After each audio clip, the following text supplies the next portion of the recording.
starting in a couple minutes.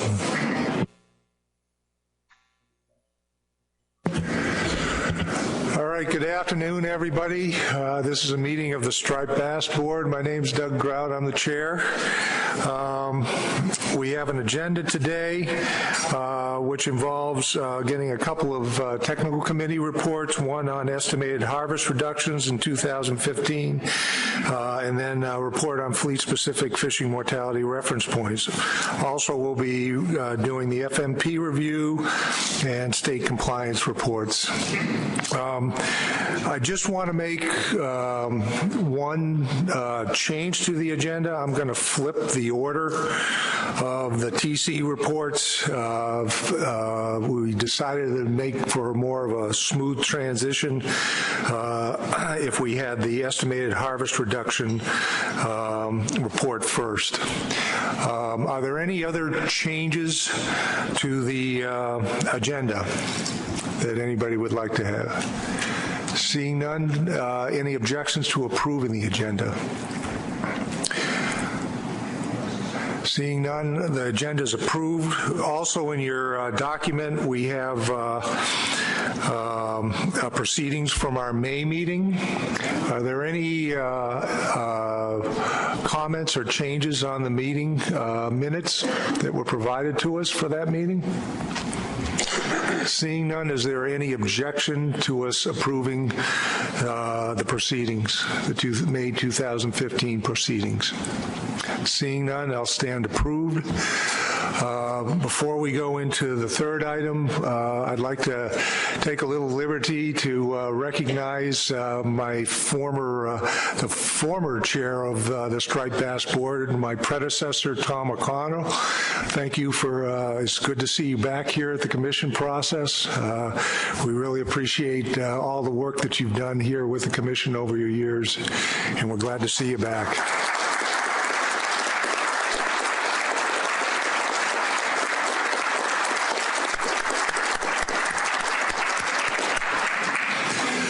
Okay, item 3 here is for public comment, and I'll emphasize I have 2 people signed up for the public comment period. I want to emphasize that this is for public comment on things that are not on the agenda.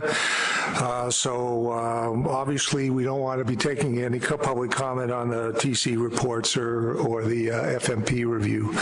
So the first person I have is a Robert T. Brown. If you could come up to the microphone and provide your comments. Again, these are for things that are not on the agenda today.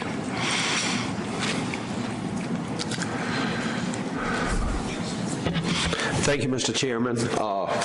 Robert T. Brown, President of the Maryland Watermen's Association. I have 2 graphs here. Hopefully that each state got a copy of it, and they are from the Atlantic States Marine Fisheries Commission. And when you just look at them, I was going through it for my testimony today. I looked at it, and look where you were at back in 1982 to where you are. One goes to 2010, the other one goes to 2013. It looks like we've got a success here. Just look where we were at then and where we are now. We didn't get there very easily. Back in before 1985, before the moratorium, we fished on Maryland, we fished on rockfish minimum size 12 inches, maximum size 32, 24 hours a day, 365 days a year, no quotas, and fished on the spawning grounds. Today we got minimum size of 18-inch fish, maximum 36. We don't fish during the spawning seasons. We've got quotas that we meet and we keep. Back in the 80s, early 80s and late 70s, I caught more fish in one night than what I'm allowed in an entire season now. And as you look at these graphs, I've heard the northern states say before we got this reduction, at 25% reduction last fall and at 20.5 on the Chesapeake Bay, that they weren't catching any, couldn't see the rockfish up and down the coast. Well, according to these charts, which are produced by the Atlantic States Marine Fisheries Commission and the Technical Committee, they're out there somewhere. Well, about 3 or 4 weeks ago when Massachusetts opened its season. Within 3 days, our large rockfish, 8 pounds and better, went from $5.50 a pound down to $3 a pound in a matter of 3 or 4 days. That's the volume of fish that are out there. So they are out there. The market showed they're there. The charts show they're there. So there's fish change their patterns and where they stay at. Maybe during the summer when they're fishing, they go out past that 3 miles where you can't catch them. Who knows why fish go where they do? They have a head, they have a tail. They go where the feed is. So one of the things we have was when they raised this on these charts, if you can see in both of the graphs, the level of the biomass is higher now than when the stock was recovered back in 1995. And then the before came in the graph, a closer value, but it's still, the biomass is greater than it was in 1995. We're fishing on a recovered fishery. And the cut that we had last year, that 20.5%, has really crippled the state of Maryland in the Chesapeake Bay. I don't believe that it was correct that it was done, but nevertheless, that's what we have to live with. In the state of Maryland, according to the biologists in Maryland, anywhere from 70 to 90% of the fish that are caught are male fish. That has nothing to do with your female spawning stock. During the seasons, we have a maximum of 36 inches, except for during the trophy season, which the charter boats have. Well, this year they had to be sealed at a 36-inch maximum size or have a slot limit. A lot of them are the people who had the party said they wouldn't be back if they had to deal with the slot limit again. Well, they got a 3-week season. They allowed 1 fish per person over, within the slot limit or 36 or more. However, they say, to do that because those fish are getting ready to spawn to save them. Well, on the ocean, you got a 36-inch minimum size on most of the coastal states. Well, if you catch him tomorrow, or you caught him today, or you catch him next week, that's before he spawns next season. Our charter boats took a big hit last year on it, and our sports fishermen. And hopefully that won't happen again next year. Fishing management is a hard science. It's also a guesstimate. And I just would like to say I think we have come a long way since 1982, and we are successful in what we did. And we did bite the bullet, and we have had to sacrifice.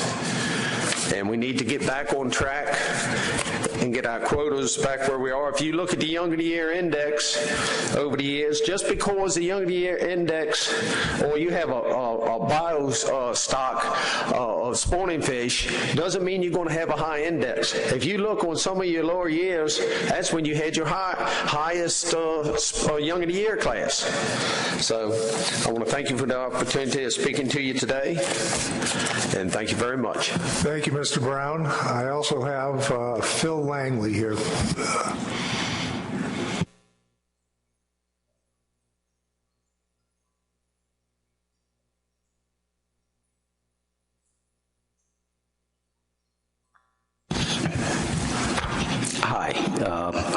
It's good afternoon now, but my name's Phil Langley.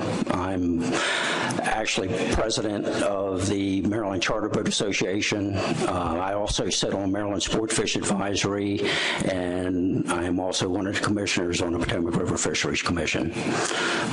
Clearly, everybody here today has a great concern and passion for a fishery, but before I start saying what I have to say, I would like to address everybody at this table and thank everybody sitting here for the extra time and commitment that you exhibit for a fishery. Thank you. Representing the Maryland Charter Boat Association, our association is fully committed to conserving our resources. However, we are asking this commission to please give additional concern consideration to the economic impacts to our businesses as discussions are moving forward. In a downturned economy in recent years, combined with 2015 reductions absorbed in 1 year, many captains are struggling to stay in business. The economic impacts to the charter industry this year will be felt in future years through the cost of advertising and marketing expenses to replace lost business from this year. In the Bay, we have a limited number of species to target, which makes striped bass critical to the livelihood of the charter fleet in the Bay. The latest statistics do indicate that the stock is not overfished and overfishing is not occurring. As stated earlier, we are fully committed to protecting the resource. However, we have a hard time understanding how the reductions we are taking in our summer fall fishery is protecting the spawning stock biomass when it is heavily skewed towards a male fishery, approximately 80%. In closing, I would like to have or recognize a group of charter boat captains from Maryland against the back wall who have taken time out of their day today to come and show up at this meeting as far as to exhibit the importance of this meeting and what it has on their livelihoods. These guys are ambassadors of the Chesapeake Bay. They introduce thousands and thousands of kids to the Bay and to first-time fishing, as well as responsible for introducing a lot of recreational anglers to introduce them to buy their first boat and to continue into the fishery as a sport. That's all I have to say. Thank you, and I do appreciate your time. Thank you, Mr. Langley. And that's the last person I ought to have on the list. So we'll be moving on to agenda item 4, which are technical committee reports. These are both responses to charges that we made to the technical committee, and I'll turn it over to Charlton. Thank you, Mr. Chairman. Thank you, ladies and gentlemen of the board. The first report we're going to have from the technical committee, the 2015 harvest reduction estimate. We'll go over this one first and have time for questions after this. So as we know, the board approved Addendum 4 in 2014, which established new coastwide reference points and also required states to reduce removals in order to reduce F to a level at or below the new target. These was a total of 25% reduction for the coastal states and a 20.5% reduction for the Chesapeake Bay states. Of course, the commercial fisheries reduced their removals through the quota reductions. The recreational fisheries reduced their removals through bag limit and size limit restrictions. So once again, Addendum 4 required, you can see the percent reductions for the coastal states and for the Chesapeake Bay states jurisdictions. And we've just got this broken out by each region and each sector, just to give you an idea of the reference harvest estimate, and then the harvest estimate in 2015 after the reductions. And in each sector, you see the percent reduction from the reference harvest, and then the total reduction at the bottom is 25.6%. So through the reductions from the various sectors, the states implementing their management measures for recreational fisheries, we were able to reduce to the target level.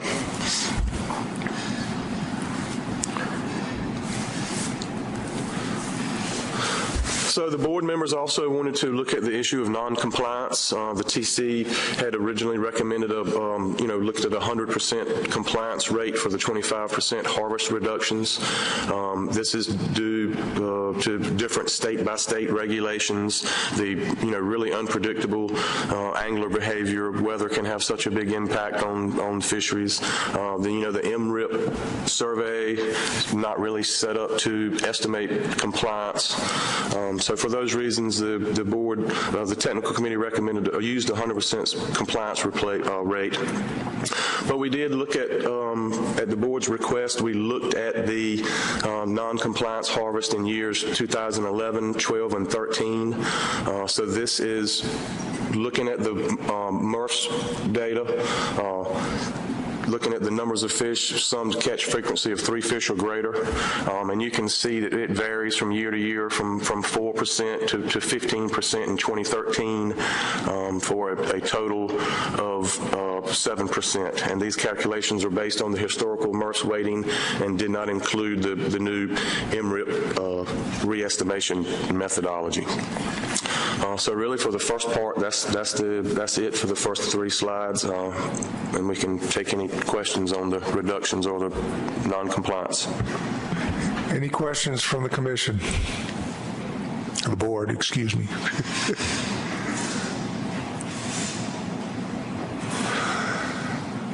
Okay, seeing none, thank you very much, Charlton. Why don't you go on to the fleet-specific reference points?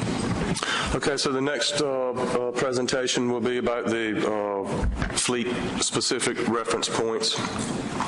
Just as some background, in the 2013 benchmark stock assessment, we used 3 fleets in the model, the Chesapeake Bay fleet, the Ocean fleet, and the commercial discard fleet. And just as a reminder, we have this separate commercial discard fleet because the way the commercial discards are estimated based on reporting a return rate of tag returns from the various sectors, these commercial discards cannot be separated into bay and ocean removals, so all of those discards from those sectors are added into a modeled as a single fleet. The 2013 stock assessment recommended and developed new coast-wide reference points for fishing mortality and spawning stock biomass. These biological reference points were developed using a composite selectivity that represented the selectivity of all the 3 fleets, weighted on how much they contributed to the total F over the last 5 years. And those are the new SSB and F reference points from that 2013 assessment. So just to get an idea of, once again, how these, the Fs, the total Fs are calculated, we have the discard fleet is the gray bars at the top of each bar. The Ocean fleet is the orange in the middle, and the Chesapeake Bay fleet is the represented by the blue in the bottom. So this is just and at age, the bottom axis is age. So this is how the total F at age by fleet is derived. Once again, from the 2013 assessment, the assessment found F was below the threshold, so overfishing was not occurring, but it was indeed over the target in the terminal year, 2012 terminal year, and you can see that in the previous 10 years had actually been over the threshold for several of those years. So the Striped Bass Board asked the technical committee to develop reference points for the Chesapeake Bay, Delaware Bay, and Hudson River. At our previous meeting, we brought back to the board that it was a viable option and within the scope of an assessment update to look at developing a Chesapeake Bay fishing mortality reference point. It was a viable option, but not within the scope of the assessment update to try to develop a Delaware Bay reference point. And at this time, with the data we have, it's not possible to derive a reference point, fishing mortality reference point for the Hudson River using this modeling methodology. So the technical committee did, since the last meeting, develop these fleet-specific reference points intended to ensure the impact of each fleet on the total coast-wide population remains sustainable.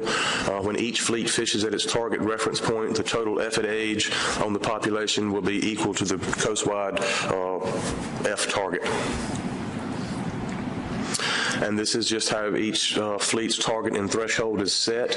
It's the proportion of its full F at age over the last 5 years multiplied by the coastwide target and the threshold F at that age. And that's just for each one of the fleets, the bay, the ocean, and the commercial discards. So for the reference points that came out of that, looking at the ocean fleet, you can see the F target, 0.141, the threshold, 0.172, and then the F, the portion of the F in 2012 attributed to the ocean fleet's 0.14. And that was actually right at the target. That last column is just a percent difference from the target in 2012. Once again, for the Chesapeake Bay, much smaller F target, 0.052, 0.064, and the target, the fishing mortality attributed to the bay in 2012 is 0.059. That was actually a little bit over the target, but still below the threshold. And then for the last fleet of commercial discards, the F target, 0.019, 0.024, 0.041, and that was over the target in 2012 by 50%. I think it's important again to note though that the commercial discards, the way that these are calculated using the tag return information, are one of the most imprecise estimates we have that go into the model of these three fleets of the harvest. So once again, looking at this graphically for the Chesapeake Bay fleet and the ocean fleet, F in the ocean has declined faster than the F in the Bay over the last 5 years.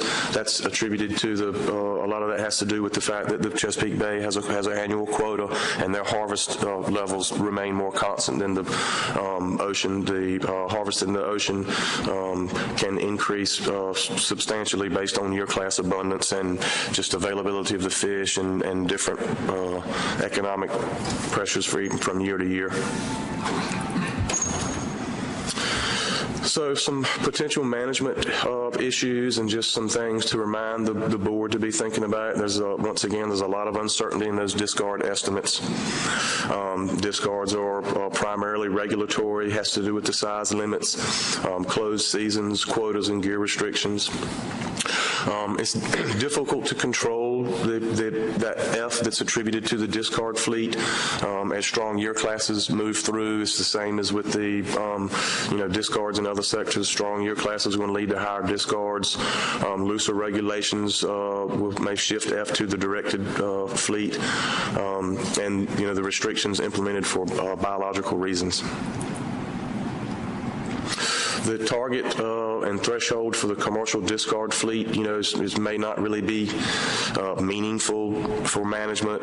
It's not really biologically reference point based. Population can still be experiencing overfishing, even with the bay and ocean fleets fishing at the targets, if the discard F is not controlled. So just to go over some more management issues. So remember the management triggers that we currently have in Amendment 6. Board actions required when the fishing mortality reference points are exceeded. So if the fishing mortality threshold is exceeded in any year, the board must reduce F to the target within a year. And if the fishing mortality target is exceeded 2 consecutive years and the female SSB is below the target in either of those years, the board must reduce the target within 1 year. This is basically what initiated Addendum 4 that was approved last year. Just once again, potential management issues to have to consider if we were to use these 3 target references, F targets for the different fleets. Consider changes to reflect the fleet-specific reference point management triggers, and now you have 4 sets of potential reference points and management triggers to consider if it were to move in that direction. And I think with that, we'll take any questions. John Clark. Thank you, Mr. Chair. My first question, Charlton, would be about that commercial, the discard reference points. If you just give a little more detail as to how that was calculated and which fisheries you're seeing most of this discarding from? So once again, I guess maybe this may be the best slide to look at, but that reference point is still calculated as the proportion of its full effort age over the last 5 years and its contribution to the coast-wide target and threshold at age. So it's the same methodology for both the Bay fleet and the coastal fleet.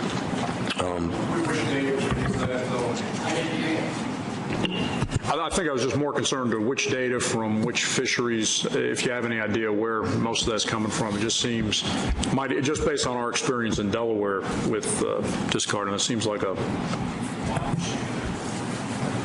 So the discards, I guess, if I'm understanding your questions, the way we calculate commercial discards themselves, that is a function of the number of tag returns from the recreational sector and the number of tag returns from each of the various commercial sectors and the gears, and that ratio of those tag returns to each other is how these commercial discards are estimated. To my knowledge, there are no specific observer programs in any commercial fishery to where we're using empirical observer data or anything like that from nothing from the independent surveys as a proxy for discards. It's just that tag return ratio model, same way that those discards have been calculated through the years. Mike? Thank you, Mr. Chairman. Charlton, thanks for the presentation. I've read the description and I've seen your presentation about the methodologies used to calculate the fleet reference points. And I understand that it was decided by the TC to present today to the board the methodologies that you used where you took the effort age from the Chesapeake Bay fleet compared to the total fleet over 5 years' time to calculate those points. I also understand that there was an alternative approach that was brought up for discussion at the TC for calculating those fleet reference points, taking into consideration a much longer time period, starting back in 1996 to 2012 when management along the coast and in the Bay were consistent and similar. And if this is accurate, can you provide some feedback to the board regarding the debate and explain a little bit about the TC's rationale, only to bring to the attention of the board today the alternative option that used the 5-year time period instead of a consideration of multiple years outside of that 5-year period?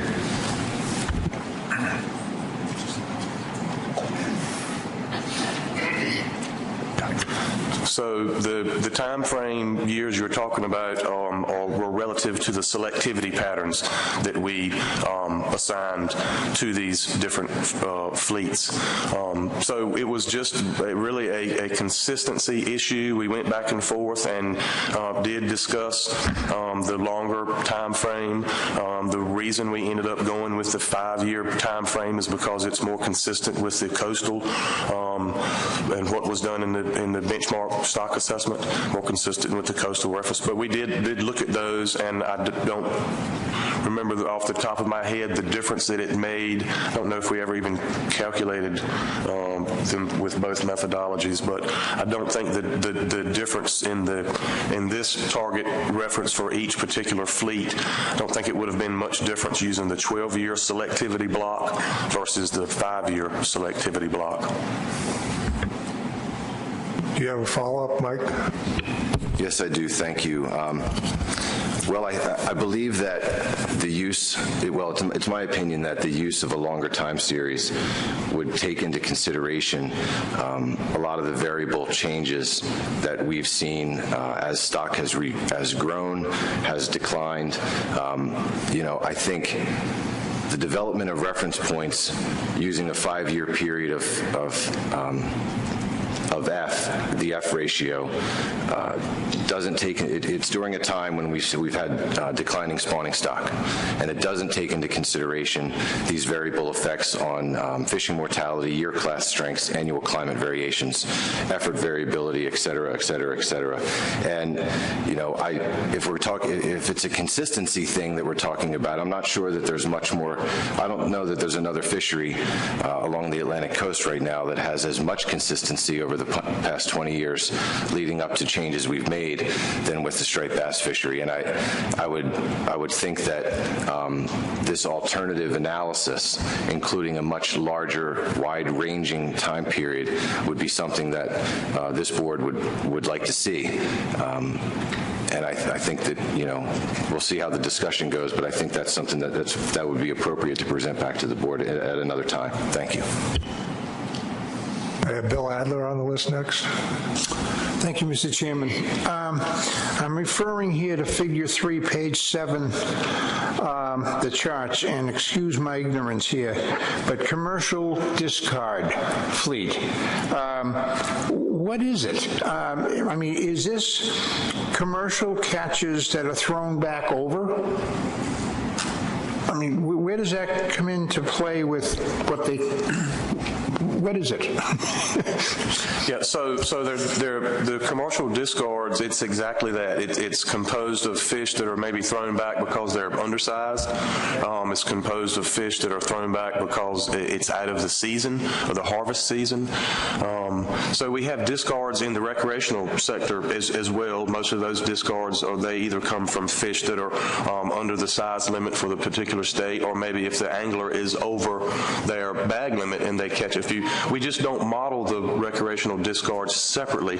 They are modeled in with the catch. But because of the way we have to estimate the commercial discards, we don't have a very good way of estimating, you know, specifically commercial discards from the gillnet fishery in the Chesapeake Bay, or commercial discards from the pound net fishery. Because of the way we have to estimate these discards, there's really no good, clean place to put them, so we just lump all that into one particular fleet, and it's modeled that way. But, you know, these commercial discards, it's the same way that we've always estimated the discards from the various sectors in the stock assessments. If I may, Mr. Chairman, then the other ones are commercial catches that are not discarded. Am I correct? Oh, Correct. good. Correct. I'm getting back in. Oh, thank you. Robert Wiley. Thank you, Mr. Chairman. And I, too, have a couple of comments about the ratio of age 5, full F in the bay and the coast as it pertains to the biological reference points.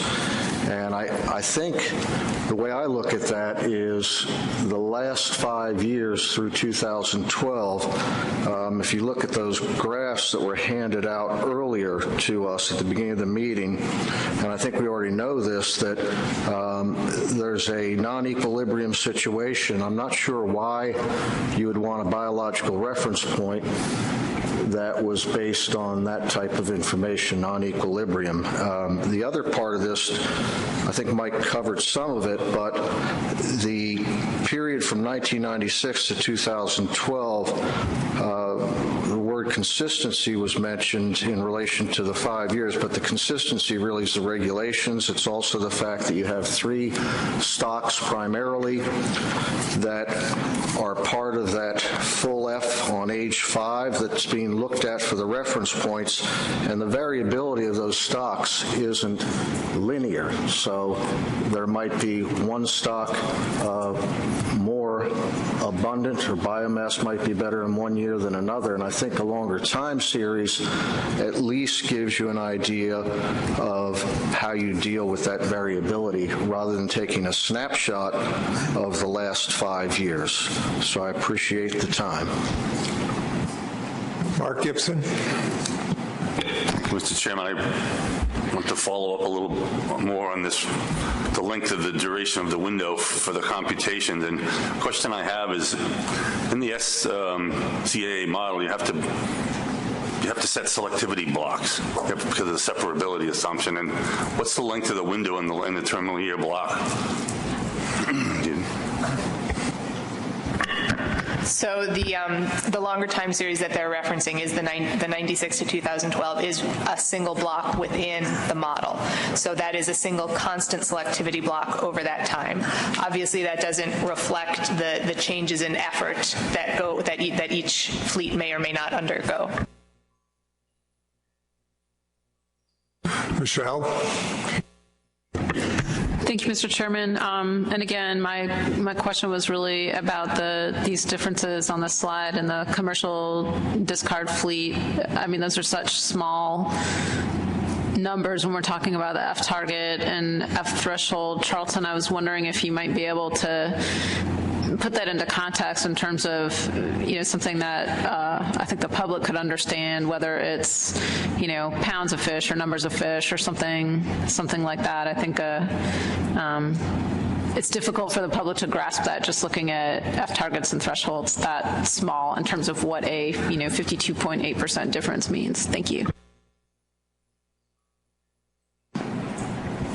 So for all of the, as far as numbers of fish, just to give you some sort of idea of what that kind of F target and reference, and just really what the discards have been in that sector.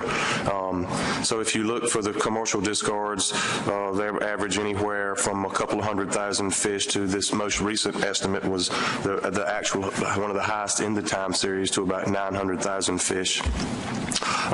And this is, compared to total removals from all of 3 or 4 million fish in some years. So to give you a kind of an idea of the numbers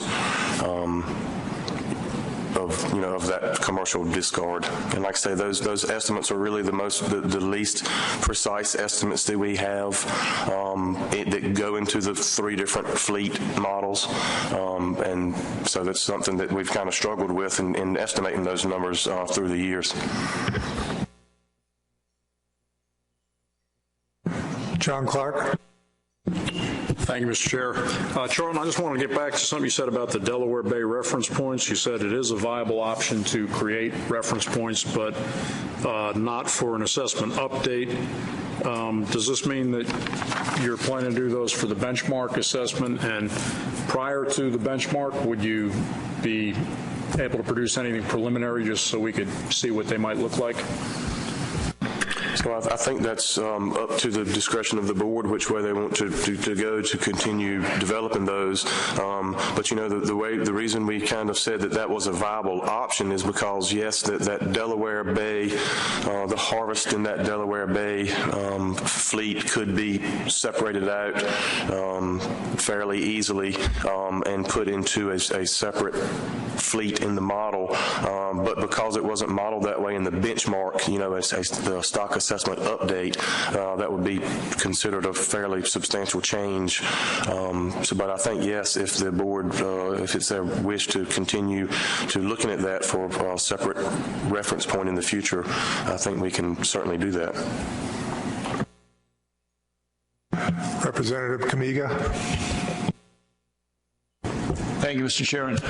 Is there any thoughts or discussion about how to improve the numbers on the commercial discards? I originally was going to ask if there was any way we could possibly reduce that number, but I don't think that number is good enough. I don't think we have enough information to really ask the commercial fleet, or talk to the commercial fleet, and it's obviously more than one fleet. It's a lot of different fisheries, to try and figure out how to, there's nothing worse than throwing dead fish overboard. And, if there's a way we can work on getting that better information on that, maybe there's a way that can be reduced. I think really the ideal way to estimate discards from the sector would be to have some sort of observer in those fisheries to actually see what is getting discarded. I think your point to the way we currently estimate those discard estimates, it really would be very hard to actually put in some sort of management tool that then we could look at and say, okay, we've done this, and then and now the discards have been reduced, and it's because we did this. I don't think that would work the way we currently estimate those discards based on the tag returns we get from the various sectors.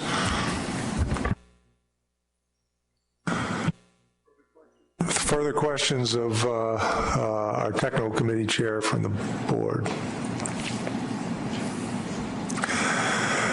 Seeing none, I appreciate the effort that you and the technical committee put in on this, and I guess we look forward to the updated assessment at our fall meeting. Oh, Mike? Thank you, Mr. Chairman. This is not a question for the technical committee, but I had another comment that I'd like to make. This is obviously, this issue about Chesapeake reference points is something that's very important to us, especially in the Bay States, specifically in Maryland. We've heard from the public today, both the commercial and for hire fleet, as the recreational fishermen in our state and in the Bay also feel that this is a very important issue. I want to remind the board that this objective was part of the original addendum, the original development of Addendum 4 back 2 years ago. So getting to the point where we are today, where we're able to see, the development of these reference points, which I have to applaud the technical committee for the work, as well as ASMFC staff over the last years. I know it's been a very tall order to fill. We have, just the showing today of our charter fleet, and also the Secretary of Department of Natural Resources for Maryland, Mr. Mark Belton, is here in attendance with us today to show his support for our continued efforts to move this forward, to develop this more fully. So I think the board needs to see what I've suggested as another way of looking at reference points for the fleets, taking into consideration a longer period of time and the variation in time that would go into the development of those reference points. So, Mr. Chairman, I do have a motion prepared. I did not have a chance to give it to staff prior to this discussion, but if you're okay with that, I could make a motion or suggest what it is we'd like to see the technical committee do in preparation for the annual meeting. If you'd like to bring that up and as what you're specifically suggesting, we can see if there's a consensus from the board about this, and if there's discussion, then maybe it should be better put into a motion. But try it first as a discussion about a specific charge to the TC. Okay, thank you for that, Mr. Chairman. So the purpose of what we'd like to see would be to direct the Straight Bass Technical Committee to prepare for the board an evaluation of the various methodologies of calculating the F ratio and fleet reference points, which includes not only what they calculated with a 5-year time period, but inclusion of the 1996 to 2012 time series.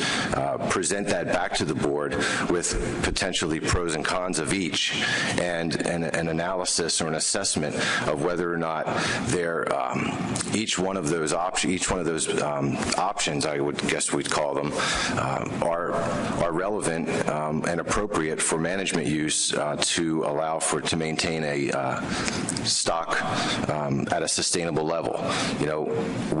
I feel that the decision to go with a 5-year time series versus a 20-year time series based on a consistency with a previous assessment is not a technically driven decision.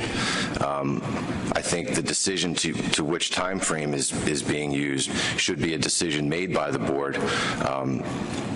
So I'd like the board to have all of that information in front of them, as well as the assessment update information that I'm aware is taking place as we speak at the annual meeting, so that we can have a debate and discussion as to whether or not we move this forward in the form of an addendum for the adoption of these reference points. Right now, given what I've seen and the questions that we've had around the table, I'm not so sure that we're at the point right today that we should be initiating an addendum without the full inclusion of the different methodologies and options that were used for calculating reference points.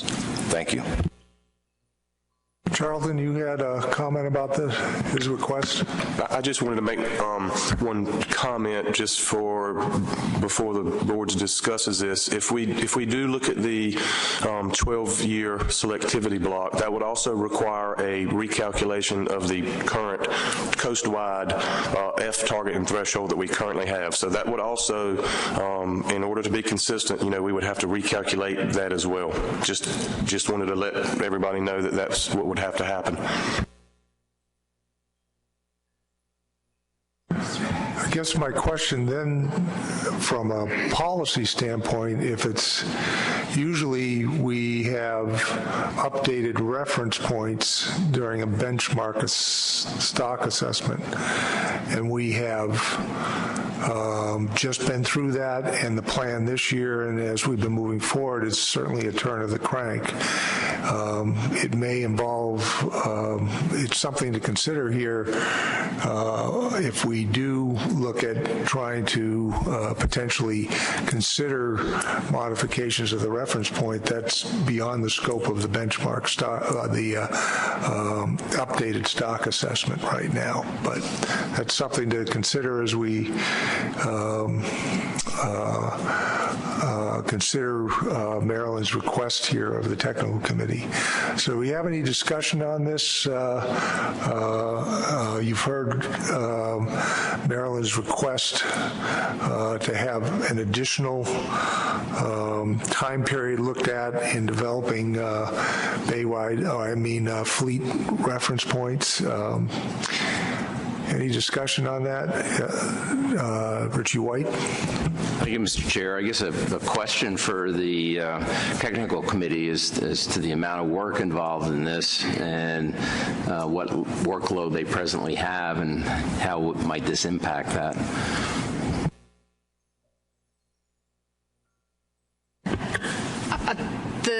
The work of recalculating all the reference points is considering that we have now a methodology that the technical committee has accepted, and now it's merely a question of time periods involved for both the coast-wide and for these fleet-specific reference points. It would not be an outrageous amount of work. I think it is something we could accomplish before the next meeting and be able to present that along with the update information if the board is still interested. Robert Riley. Thank you, Mr. Chairman. And I'm glad to hear Katie say that because I think this is very important. It is a large step that we had hoped back in October of 2013 would have been done a lot earlier, and there's no complaints about the timing. It's just that we keep waiting. And I see the table up on the screen, and that I would take as an illustration because that places ocean and bay and commercial discard reference points there. So I'm not certain that this isn't a better time, having done the benchmark stock assessment, to allow everyone to see what the changes are, because of course there would be changes if there's a difference from the 1996 to 2012 basis for the reference point. Then it is going to have some changes in the ocean as well. But I think the points made earlier are at least not from the inner workings of the model as such, but the fact that we are looking at multiple stocks, and we are looking at not a very minor component of producing the Chesapeake Bay reference points when we look at that ratio of full F on age 5 in the Bay and Coast. So I hope that we can go forward to the annual meeting, have the type of information that Mike Louisi mentions, go through a discussion and vet it, and then go forward at that level. So I appreciate the time. Mark Gibson. Thanks, Mr. Chairman. I certainly don't object to the your examination of the longer window of time, particularly to the in respect to the answer to my question on the model configuration and selectivity block. I would just hope that the technical committee, and they're probably already thinking about this, would pay close attention to the stability of the F ratios in the different time blocks, what the variation looks like under this 5-year and versus 12-year, whether there are time trends or obvious breaks, blocks in the F ratio series, and think about that in terms of the pros and cons. Thank you. Any more questions? Is there any, oh, sorry, raise your hand a little higher, Bill. Thanks.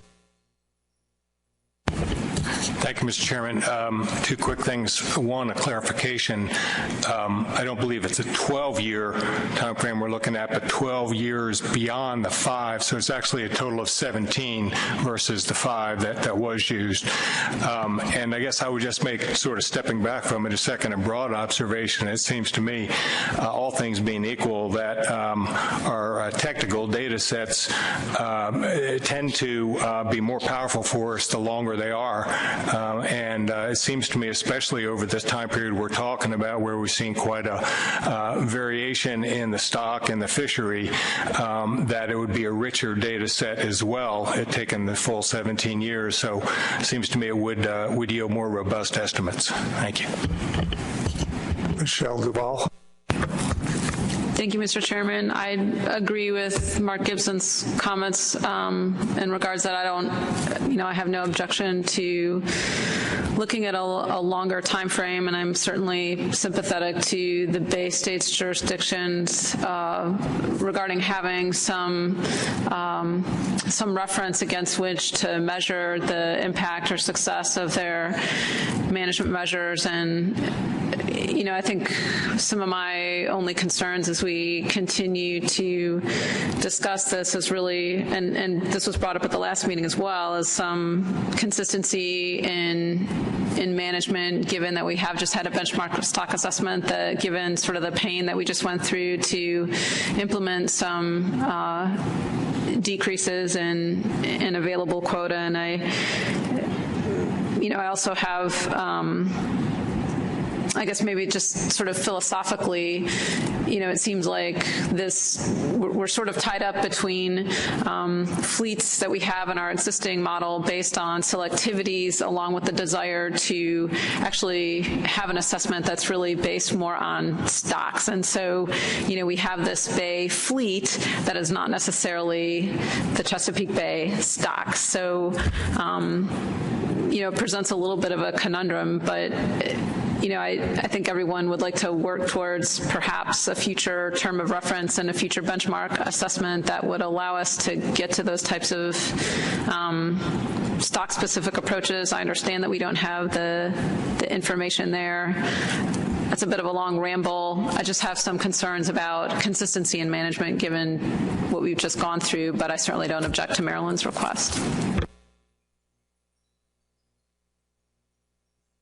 Seeing no other hands, is there any objection to tasking the TC with the task that was requested by Maryland?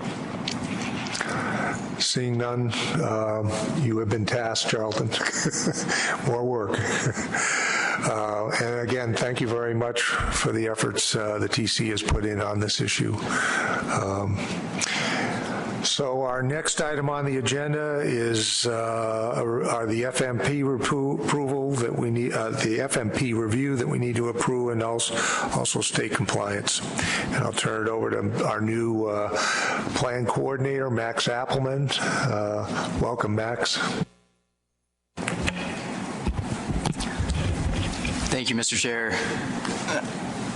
Again, for those of you I have not formally met, I am Max Appelman. I'm the FMP coordinator for striped bass. I will be walking through the 2015 striped bass fishery management plan review. So a brief little overview. We'll cover the status of the stock, also the status of the fishery, the status of management measures, and then wrap up with compliance and plan review team recommendations. Just a brief reminder to the board that this is a review of the 2013 and 2014 fishing seasons.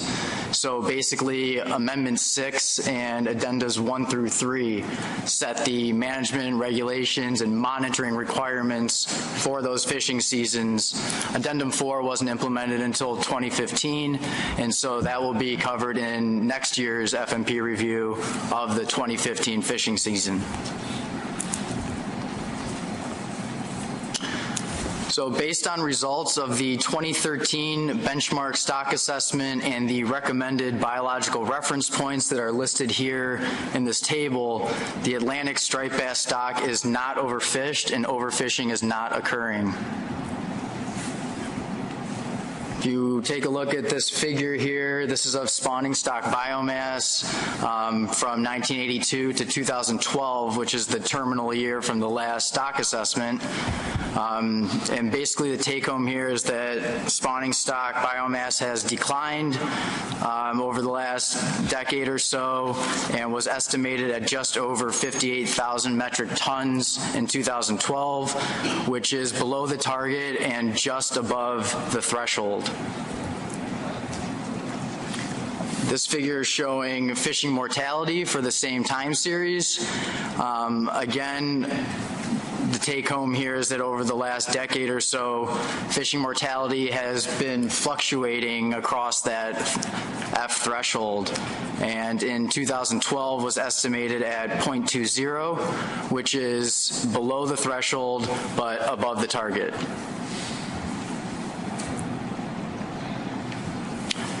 This table here is summarizing tables 3 and 4 from the FMP review, which went out in board materials. And instead of reciting all these numbers here, I'm just going to highlight a few of them. It's also been brought to my attention that these numbers in red might be sending the wrong message. I'm not trying to insinuate anything negative here, just trying to help out with my presentation, so please ignore the red. But essentially, total harvest in 2014 was roughly 30 million pounds and 2.5 million fish, which is a 7 and 12% decrease from 2013.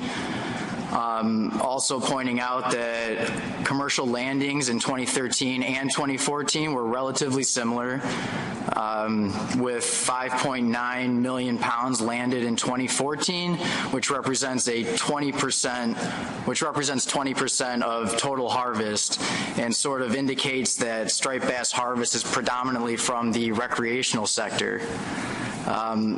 Another point I wanted to make was that in 2014, 60% of commercial landings came from the Chesapeake Bay fisheries. So this next table is showing coastal commercial quotas for 2014. Essentially, one state had a reduced coastal commercial quota due to overages in 2013, and all states harvested under their coastal commercial quotas in 2014, and therefore no deductions had been applied to the 2015 quota. This next table is a summary of tables 5 and 6 from the FMP review for the recreational fisheries. Just a couple highlights here.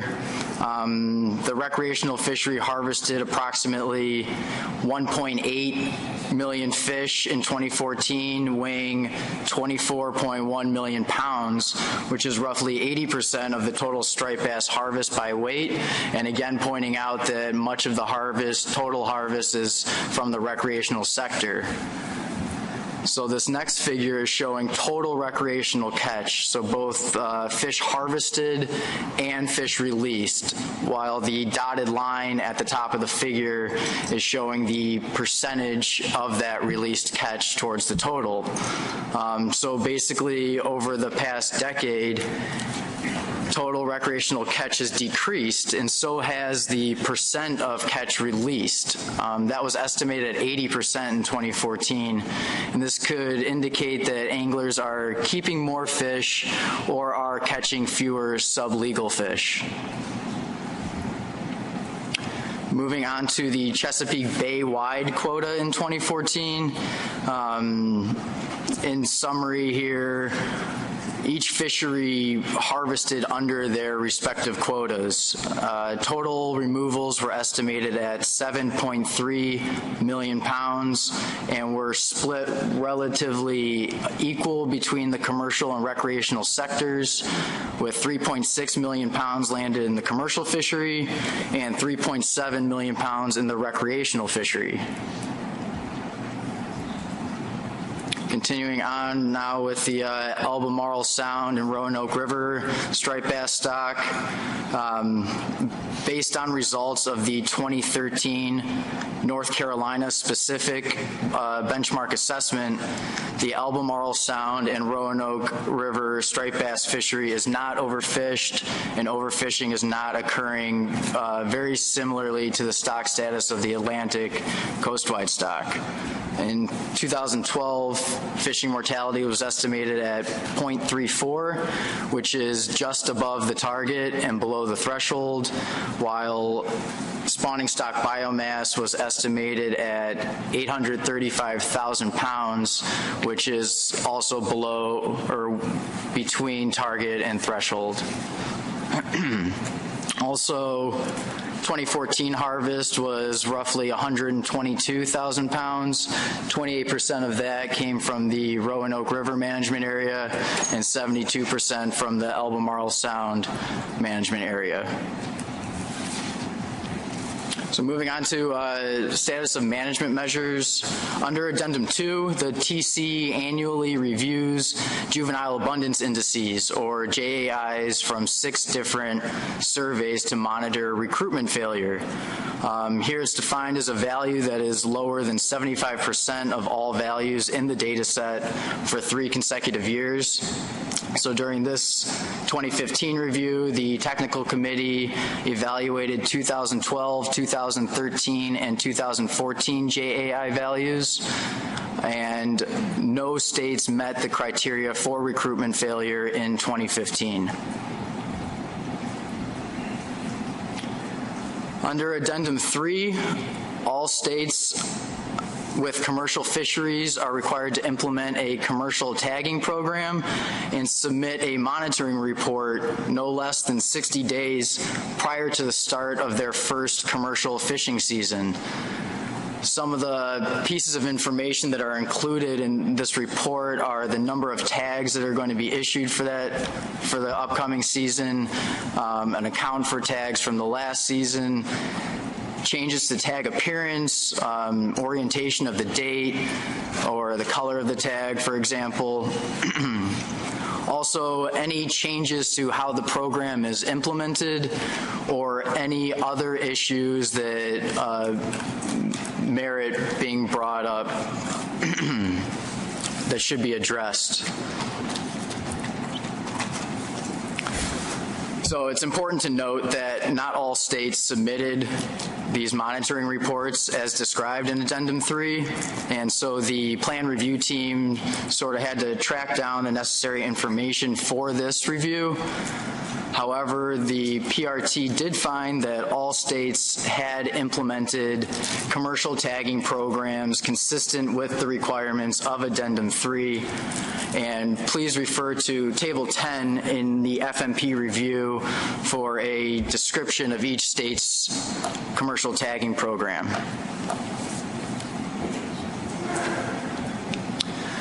So moving on to compliance and recommendations, the plan review team did find that all states had implemented regulations consistent with Amendment 6 and Addendums 1 through 3. Since not all states submitted their commercial tagging reports, the plan review team does recommend that all states submit those reports as described in Addendum 3 to Amendment 6. And lastly, that the plan review team recommends the board accept this 2015 striped bass fishery management plan review. Thank you, Mr. Chair. I'll take any questions. Questions, Bill Adler. Thank you, Mr. Chair. On page 29, Table 4, help me understand. It says commercial harvest and the total is 766,298 for 2014. And they have dead discards, and they have that at 931,000. Does that mean they harvested 766,000 and they threw over dead 931? That was one question. Now over on table 7, recreational, I sort of see this one where it says recreational releases 7,280,000, dead discards estimated at 655,000. But I don't understand how table 4 can have more dead discards from the commercial than they caught. Am I misreading this?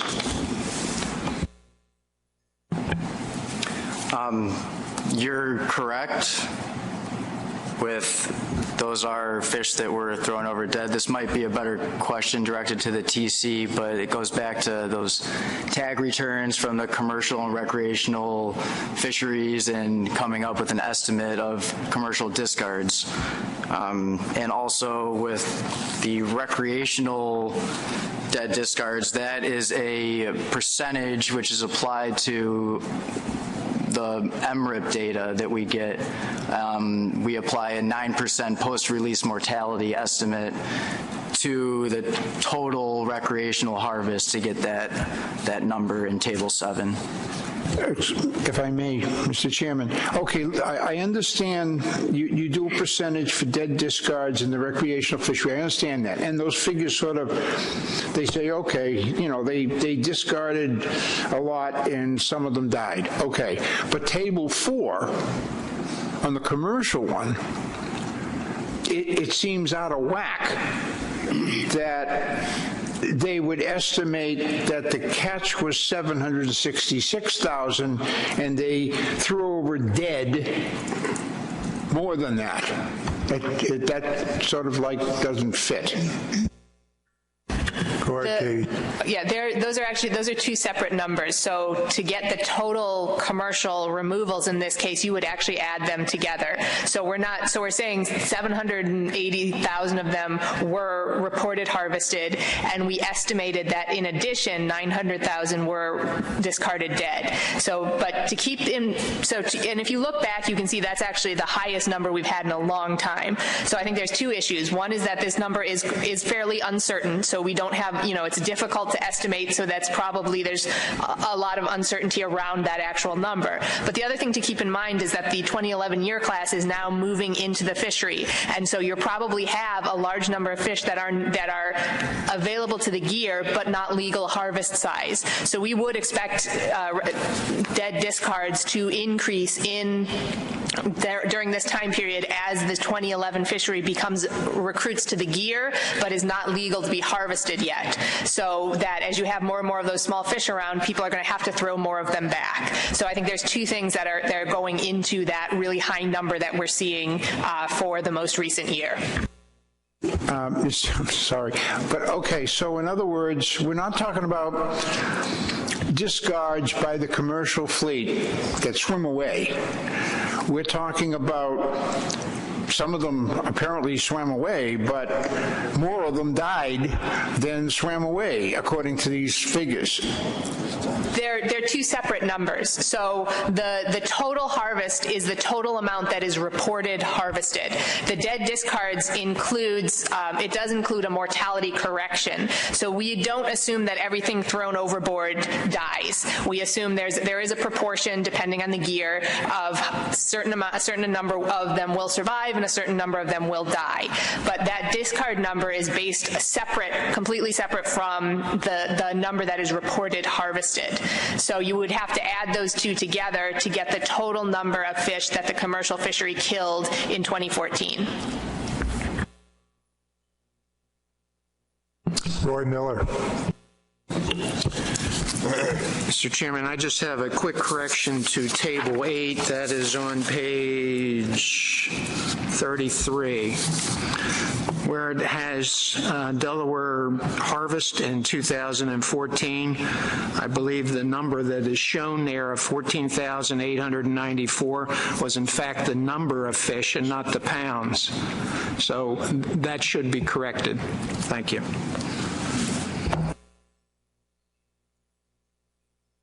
Rob O'Reilly and then Michelle.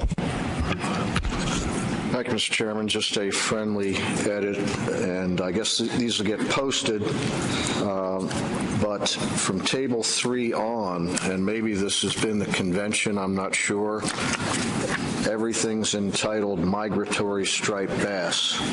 So we have harvest of migratory striped bass when in fact, although it says the Bay, Maryland, and Virginia are included, clearly we have fish that are non-migratory. You heard a lot about the male fish. And in addition, a lot of our harvest is before any migration happens. So if there'd be some confusion down the line, I'd recommend maybe not using the word migratory for each of these tables.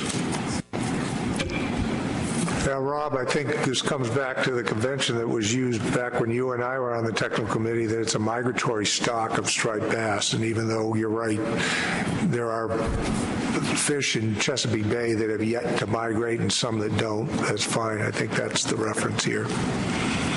Michelle? The good old days. Thank you, Mr. Chairman. So just a quick question regarding the tagging report. So we were one of the states that submitted a tagging report last year, and we're getting ready to prepare one for this past year. And my question is really more about the information contained in there. So when we got the data request, I guess a couple weeks ago, one of the pieces of information that was requested was number of participants. So I think in Addendum 3, it was your tags. What do they look like? Different colors you're using for gear types or area, et cetera. The total number of tags that each state orders versus the total number of tags that were used. But is the total number of participants something that you want us to include in that tagging report? I mean, we have goose eggs, so it doesn't really matter for us at this point, but just for future reference, is the total number of participants a piece of information that's requested?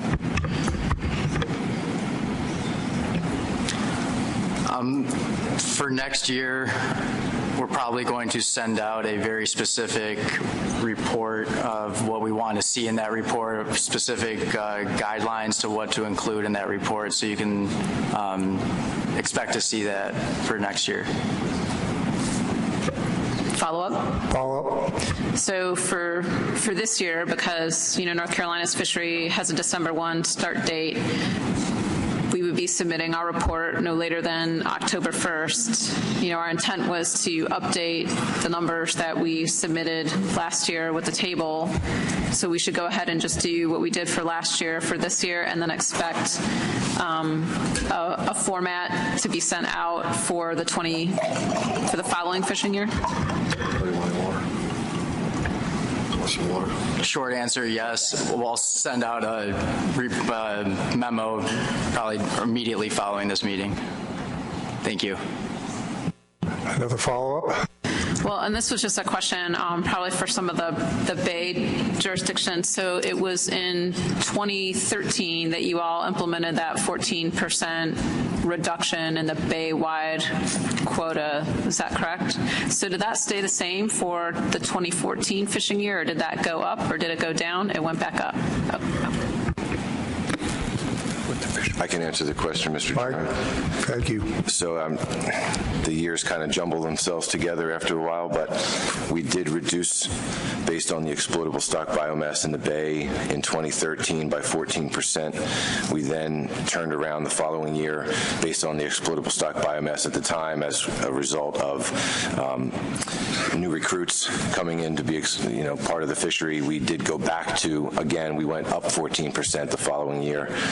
The reductions that we took last year were based in part, I believe, on 2012 2012 quota or harvest, so it didn't factor into the decision of the reductions that we took last year in the bay, because it went back prior to the time period where we had the 14%, came back up 14% again. I hope that answers your question.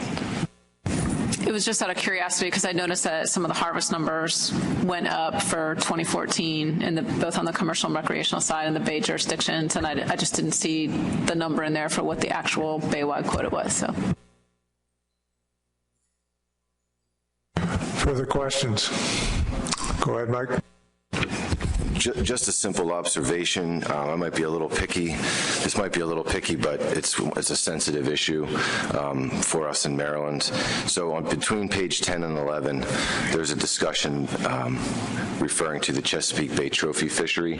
It gives the history of the fishery, some of the changes that have been made, and it establishes the limits for what Maryland has had in place in the Potomac River since 2008. It then goes into explaining how, after that, how Virginia's fishery has a higher size limit and a shorter season, which kind of implies that they're functioning under that fishery as more conservative, and I'm not sure that's necessarily the case. I think we have measures in place that would correspond with one another as far as their conservation effort. And again, it's a little picky. Just in future reports, it might be best not to just state the facts and not have an implication or implying that there's a difference between states. Thanks.